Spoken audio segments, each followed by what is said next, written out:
Hey everybody, I'm Steve Moore. And I'm Mark Castleman. We know the pain and heartbreak of porn and sex addiction.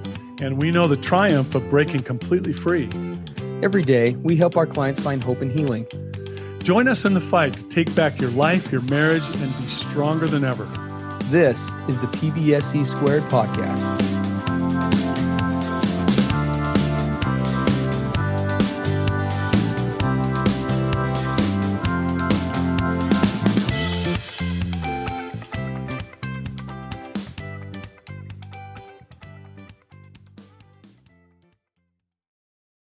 Hey everybody, welcome to PBSE episode 287. My addict partner keeps going through cycles of taking me for granted. What do I do? This was a great submission by a betrayed partner. She sent us a really detailed submission with the situation, which we always appreciate. So in essence, she's describing, it's been about 3 years since Discovery Day. And he's doing some good things. She says he's working hard in recovery. He's got a therapist. He's weekly participating in support and accountability groups. I mean, it sounds like a lot of good stuff's happening. But he has about every 6 months or so, he has this, I would call it an emotional relapse, where she says he starts freaking out and he isn't sure whether they're a good fit, whether they can heal, and he starts expressing all sorts of doubts. And that then triggers her to start asking a lot of questions and prodding and poking, right? You can imagine, as a betrayed partner, you start wanting to know a lot of things. And he sounds like he will go kind of emotionally unstable in the relationship. And then that really puts her on, triggers her trauma. We talk about complex trauma a lot here. And she pushes and prods for details. She gives a specific example. A few years ago, she asked multiple questions about how he was feeling about her while he was in addiction during a certain period of their early marriage. And betrayed partners ask this all the time. What were you thinking? What were you feeling? What was going on with you when you were betraying me? And he came back after she really kind of pushed and prodded on him pretty heavy. He told her that he was, quote, disappointed in her body for a while. Now, this is a really important part. She says now 3 years later, after hearing that from him, she's still more or less traumatized by that response. And she thinks about it on a daily basis, about how a small part of him is disappointed with her. Now, she is working with a therapist. Her therapist is telling her that she needs to stop scratching for so many emotional details because it keeps traumatizing her on a weekly basis. Like itchy, like scratching off the scab. Yeah, she keeps scratching off the scab and she keeps get one of these details. And her therapist is saying, you're just going to keep re-traumatizing yourself. And you're gonna get to the place where he may not want to be in the relationship. That's what the therapist is saying. So she's kind of asking us, well, am I not allowed to ask? Is truth not important? If I don't know all these details about my partner, then what do we have? And so you can tell she's confused. She doesn't really know what to do next, and she's asking for our advice. Yeah. Well, and as always, the empathy and the connection for us goes out to any partner, but also just coupleship caught in the cycle like this. I have worked with several couples over the years that come to mind, who find themselves in a similar kind of cyclical pattern with the addict partner. And there are definitely a lot of things to consider. There are a lot of factors that go into this, and there is a lot to hit on here today. So we hope that you'll kind of buckle up here a bit and go with us on this quick journey as we kind of cover some thoughts and feelings about this that are important. So these emotional relapses, right, are important to account for, because I think that's part of the understanding of these for all of you as listeners is what's going to help part of what we're going to propose here today to help make sense. When he has these emotional relapses, and I've heard from many partners, so I'm just going off of what I've been told by them, but many partners will often tell me that when this kind of cycle sets in many ways, these emotional relapses are almost more damaging than any sort of physical relapses as far as this Yeah. sexual sobriety goes. Yeah. Because there's almost kind of a complete regression in some way, shape, or form to old lines of thinking. And it isn't just around the addiction, but it's around the minimization of the relationship, lack of gratitude, lack of partners talking about. She didn't put it this way, but many partners say it through the lens of, I don't feel, I felt like he maybe was seeing me for a while and he's not seeing me anymore. Yeah, He's she not. said he starts talking about he just settled for her. He's not sure if they're a good fit. He doesn't know Mm-hmm. if they can heal, and this whole thing about he was disappointed in the past with her body, right? He has this, I like the word you use, regression, kind of an Yeah. emotional regression. And I remember in my early recovery, I would do that. Things are going good, things are going Yeah. great. And then the doubts, the fears, and, blurting stuff out of my mouth, whether I really believed it or not. And it could have such a devastating impact on my partner, right? Well, whoa, whoa! I thought, where are you? I thought you were making such great progress. Now you're back to this. Like, wow.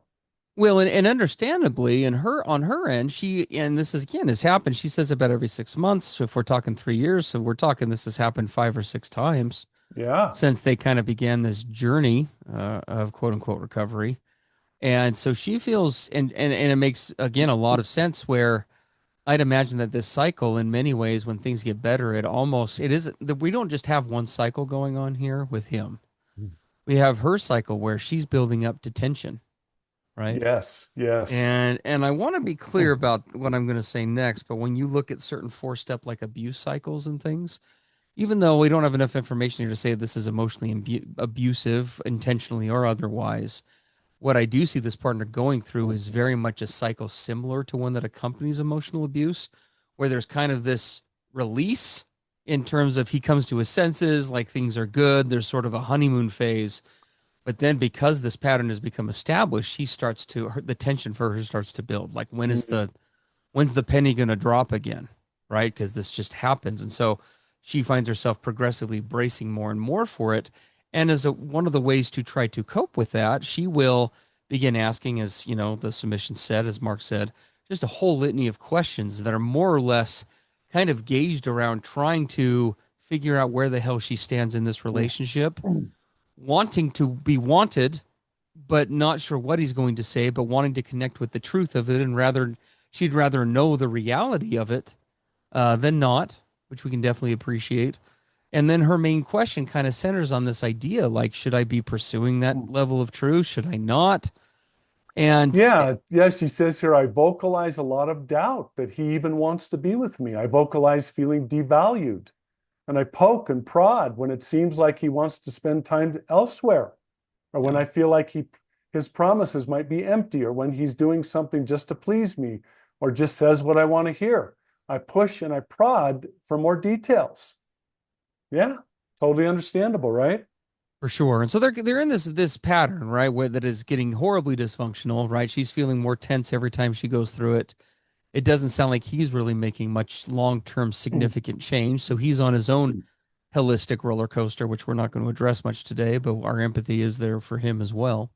Um, and we want to just offer some things that we think can possibly help this couple break out of this.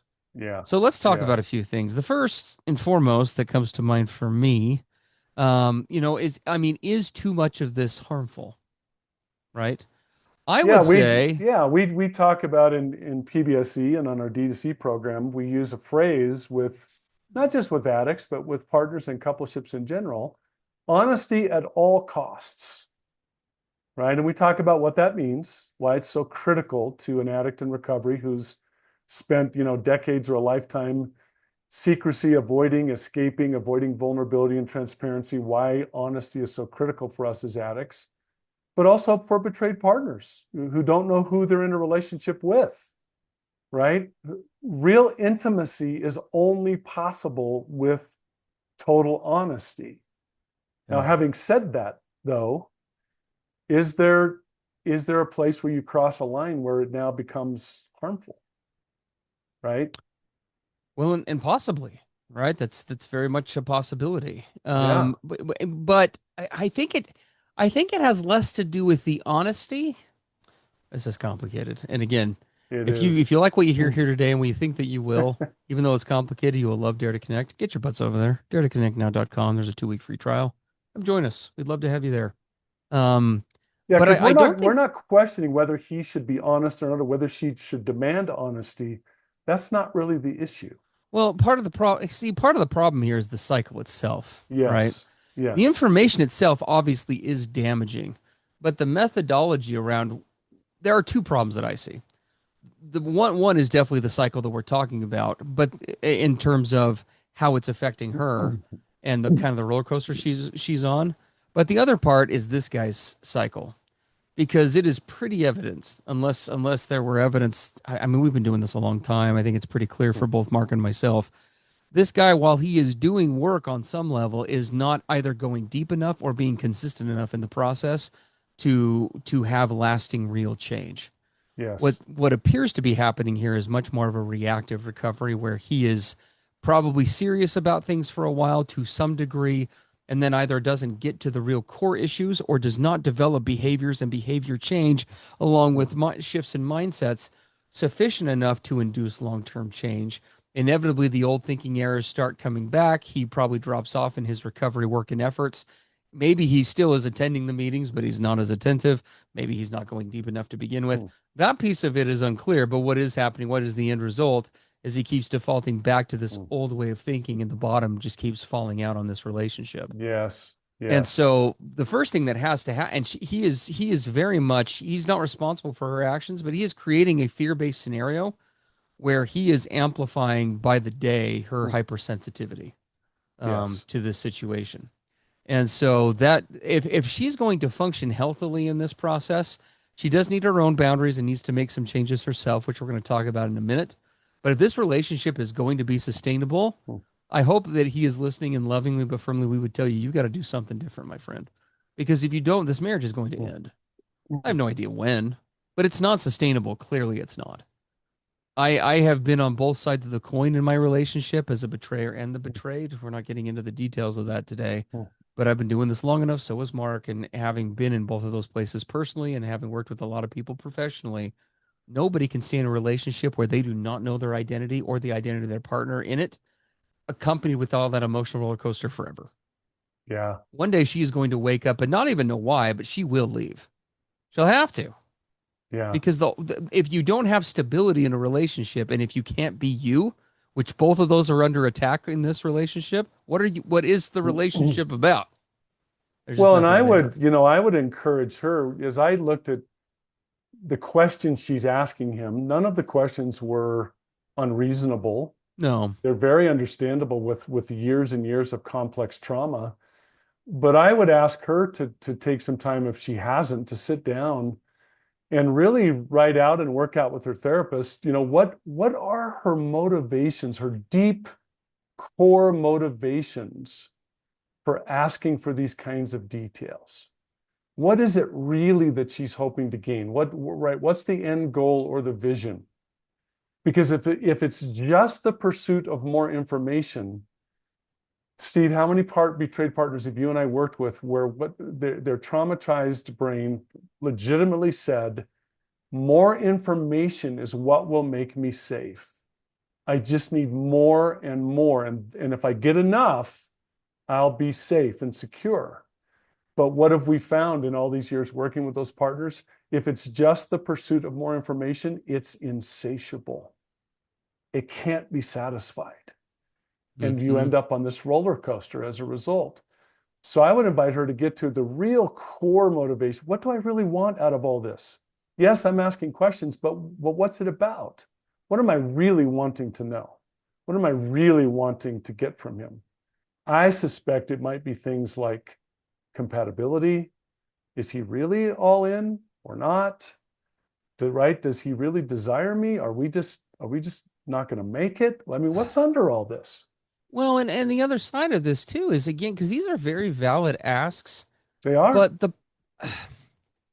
part of, and again, I understand better than most the desperation in asking such questions because I've been the guy for different reasons that we Yes. talk about in other podcasts. I've been the guy in a relationship that has done this, but it is, I can tell you, it's self-defeating Hmm. and it perpetuates a dynamic right now in the relationship that is not sustainable nor is it healthy.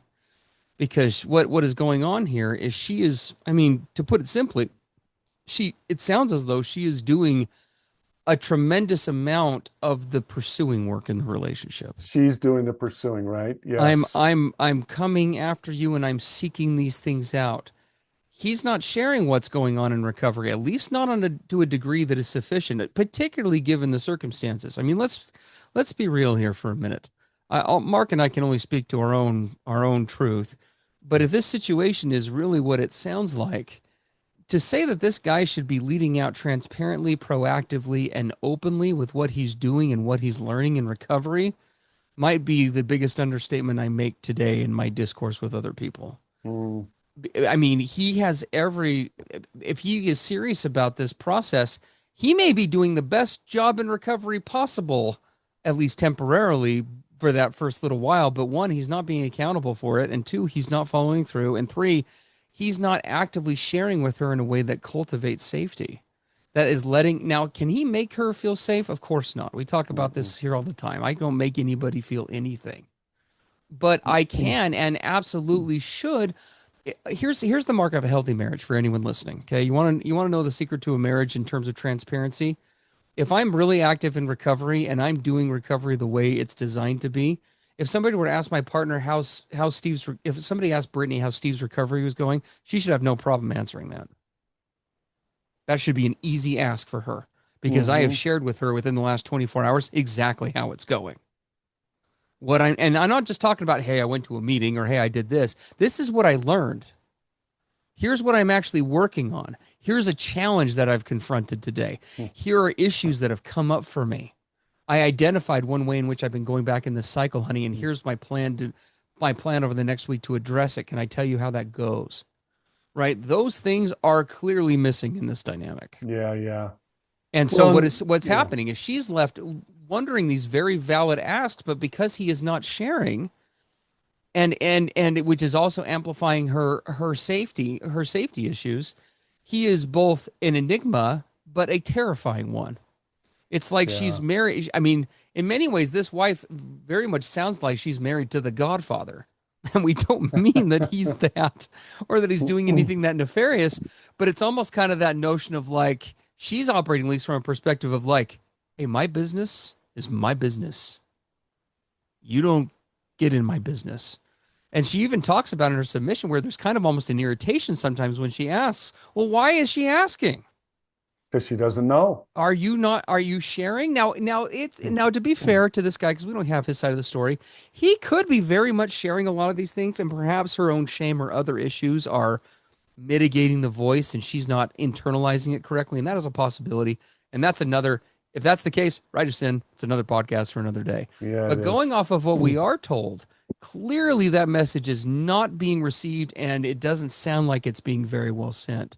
And so you have a partner who is living in fear. That's what's really going on here. Yeah. And the He's living in que- day-to-day fear of one, when's this going, not just when is his next fallout going to happen, but I don't even know how the hell he feels about me today. Yep. And Yeah, that's I don't very know. scary. Hey, everybody. PBSE podcast hosts Mark and Steve here with a special message about our revolutionary online recovery program for addict spouses and couples called Dare to Connect. Multiple times every week, we get messages from subscribers in the program. They're people just like you. They're trying to heal from the devastation of sex and porn addiction and betrayal trauma. And here's a few of our most recent submissions. Here's one from an addict in recovery. It says, D2C has principles that everyone should utilize regardless of their circumstances. It doesn't matter your coping mechanisms. It matters that you want to work towards genuine connection with your partner. That's awesome. Another testimony from an addict continues on. My wife is just starting out in training as a licensed therapist. Dare to Connect has been far more useful to her than her degree. Wow. The way Mark and Steve apply what they've learned is always so redemptive. D2C has opened doors for my relationship that I thought would be shut forever. Mark and Steve are an incredible resource of information on the subject of sex addiction and betrayal trauma. We could not do this journey without their help. Here's one from a partner who's been with us for nearly a year. I want you both to know that it is because of you guys and D2C that I'm able to be in the place that I am today. I will always be grateful to you both for your feedback and prompt replies to my questions. I can't even come close to putting it into words how valuable my time spent with y'all this past year has been to my life. Thank you for everything you taught me about betrayal trauma and boundaries and thinking errors and loving myself and making myself a priority and standing up for myself. Love that. Love that submission. And then as we close out here today, guys, one more account from another addict in recovery. I wish I had a platform like this 14 years ago where I could have learned and done the hard work of recovery before I had done all this damage to myself and to my spouse. And to be candid with all of you, that's exactly why we created Dare to Connect. Mark and I found ourselves in that place. Messages like these and the others like them, they're what Dare to Connect really is all about, guys, and why Mark and I do what we do. Whether you're an addict or a partner of an addict, and no matter where you find yourself in the recovery process, Dare to Connect can take you to the next level. Don't wait another day to catapult your recovery forward. Today is your day for change. Visit us at daretoconnectnow.com to pick up your free 2-week trial of Dare to Connect today. So it's the huge question is, where does she then find evidence, safety, connection, confidence in the relationship? If it's not in a constant barrage of detailed questions she's putting out to him, where does she find all of that? It's a great question. Right? And yeah. Well, and I think, and I've got an answer, at least an initial answer for that. She starts to extend and branch out her intimacy into other emotionally appropriate, an emphasis on that. Because these situations, I won't lie, this is where emotional or physical affair, the risk of it is high. Our situations just like this, where there's a real trust, intimacy, and connection deficit. But in an emotionally appropriate, non-romantic, transparent way, establishing better relationships with girlfriends, family, trusted confidants, opening up to them in healthy ways, getting out and doing things with them, right? Finding value in other areas in the absence of that. And again, and we would say do that 100% transparently with your partner, however hard that conversation is going to be. Hun, I love you, but I am not getting what I am needing right now from this. And I am in a constant state of feeling X, Y, and Z. We have to get some stability around this. Here are the needs that I have. And we've been doing this now for 3 years, and these have not been happening. And so as a result, I am going to be amplifying relationships with Jane and Jenny Lynn and, Josephine and my family, because I need to be around and feel wanted and desired and stability in my life. And I'm not feeling that here. It doesn't mean I don't love you, but this relationship is a source of nothing but quicksand and shaky ground right now. Well, And then so I need to cultivate that with others. As we were kind of preparing for this, you wrote down a great question, Steve. Is there a better way for her to have her wants and needs met? Right? Yeah. That don't what? That don't perpetuate her being a policewoman. That don't involve her consistently pursuing him in a one-sided manner with all these questions and inquiries. Nagging, fact-finding, Fact finding, hounding, all these things. And then she has to wait. You're right.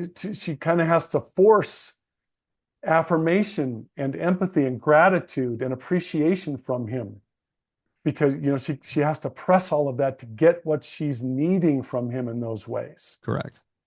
And what you just described is she's got to find it, because this is exhausting. She can't keep this up. They can't keep this up. No, she can't. Mm-mm.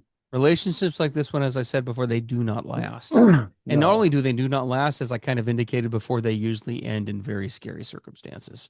Affairs, infidelity, all sorts of things. And that's not an excuse, I want to be clear, but it is nevertheless oftentimes the result. Yeah. Because people, we all have, right? We all need to be finding these needs somewhere, and we've got to make sure that we are proactively cultivating that, so that the brain is not put in a position where it is seeking other less appropriate avenues for that. Yeah, exactly. right? Now, of course, Right. she needs to, and we hope that it's understood. She obviously needs to be doing her own internal work as well, Well, right? We don't she have, and she expresses somewhere in her submission that she realizes that there's some shame involved with this with yeah, her. She's very hungry for affirmation, yeah, and she's kind of reaching out to him and saying, "Am I okay?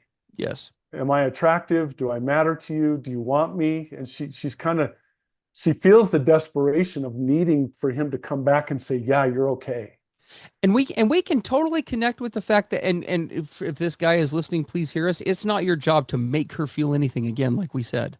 You can't make her feel anything, but you can be doing everything you can to be a transparent window. And I would say, in recognition and owning the fact that if what we're hearing here is even half true, you've played such a role in this insecurity, either rooting itself initially or just going out of control, that there be an extra measure on your part of clarity around that and a proactivity of, I mean, I can think of all sorts of ways that this could happen in a relationship. For example, and again, there could be a healthy version of this or a not, but what relationship has ever been damaged by, as part of a check-in, you sincerely expressing one thing unique that you are truly grateful for from your partner, using an example from the last 24 hours and talking about that for 2 to 3 minutes? Yep. In fact, Steve, you and I, we had a series of questions for this scenario that I would ask him, and others asked me in my early recovery. Like, Mark, what are you doing around cultivating true gratitude for your partner? Do you feel it? Do you express it? I had an early mentor said, "How many warm fuzzies do you give your partner each day, Mark?" Right? How transparent are you being with her about your efforts and the progress that you're making in appreciating her more, in becoming more stable in your emotions around the relationship? Are you all in? And if you're not, are you looking to get there? Right? What needs to be more consistent in his recovery, and what isn't? We talked about all those kinds of efforts. I was so used to being a selfish addict, all closed up inside myself. I didn't know what it was like or what it meant to participate in gratitude and appreciation and giving affirmations and really cultivating this relationship with another person. I didn't know. I spent decades isolated and closed up in myself. Does he need a lot more work in those areas? I don't know, but it's absolutely something to be looked at. How is he doing there? How, right? And Steve, we talked about really suggesting to her that there needs, rather than this constant barrage of questions to him, more her coming at this from the place of formulating boundaries for herself about the authentic wants and needs she has in this relationship. Can you talk for a minute about what those boundaries would look like, or at least general categories?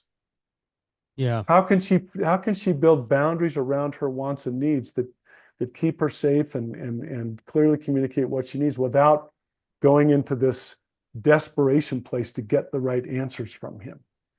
What do boundaries look like? Yeah. Well, and it is a fair ask, right? You can't change his behavior, as we talk about on here all the time. Boundaries are not used to modify behavior, but they are used to clearly establish expectations and asks in relationships if we are going to reciprocate with a certain level of intimacy.